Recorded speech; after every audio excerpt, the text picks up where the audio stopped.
আপনাদের সম্মান, কাদের সম্মান? ইনশাআল্লাহ যদি আমরা এমপি হতে পারি তাহলে এই পিরোজপুর ইউনিয়ন একটা মডেল ইউনিয়ন হবে। ঠাকুরগাঁও থানা মডেল ইউনিয়ন হবে। সিদ্দিকগঞ্জ থানা মডেল ইউনিয়ন হবে। আরসিসি ঢালাই দেওয়া হবে। আমি বিভিন্ন সময় পিরোজপুর গ্রামে ঢুকি, এটা রাস্তা না।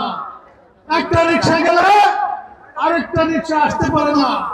এই পিরোজপুর গ্রামের, এই চেঙ্গাগাতি গ্রামের নাগেরগাঁও পর্যন্ত, সহসা পর্যন্ত এই রাস্তা 30 ফিট পাকা হবে ইনশাআল্লাহ। আশাখনের রাস্তা 20 ফিট পাকা হবে। কান্দারগাঁয়ের রাস্তা আল্লাহর রহমতে 20 ফিট পাকা হবে। তবে প্রত্যেক গ্রামে বৈধ গ্যাস, প্রত্যেকটা গ্রামের আমরা বৈধ গ্যাস দেওয়ার চিন্তা ভাবনা করব। অবৈধ গ্যাস চালাইতে হবে না, অবৈধ গ্যাস চালাইতে হবে না। টানা তৃতীয়বার অর্জন করেছে দেশের সেরা সুপার ব্র্যান্ড স্বীকৃতি বসুন্ধরা টিস্যু। বৈধভাবে আমরা গ্যাস দেওয়ার চিন্তা করব, যাতে সরকারি গ্যাসের লোকেরা আয়া কোনোদিন লাইন কাটতে না পারে। শিক্ষার মান উন্নয়নের জন্য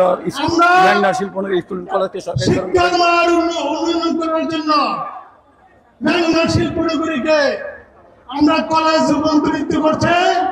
ইনশাআল্লাহ আমরা ক্ষমতা আসলে মেঘনা শিল্পনগরী ইউনিভার্সিটি হিসেবে আমরা তৈরি করতে চেষ্টা করব।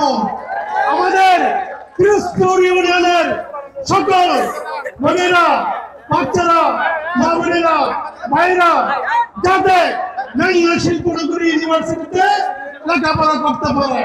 আমাদের টাকা দিতে হবে না, কোনোখানে দিতে হবে না। আমরা ইউনিভার্সিটি করার পরে পিরোজপুর ইউনিয়নে সোনারগাঁও থানা প্রত্যেকটা জায়গা আমরা যাতে ছাত্ররা আসতে পারে, বাস ফ্রি মূল্যে, কোনো বেতন লাগবে না, ফ্রি করে বাসে যেমন আসতে পারেন ইউনিভার্সিটিতে এবং কলেজে, এই ব্যবস্থা করব।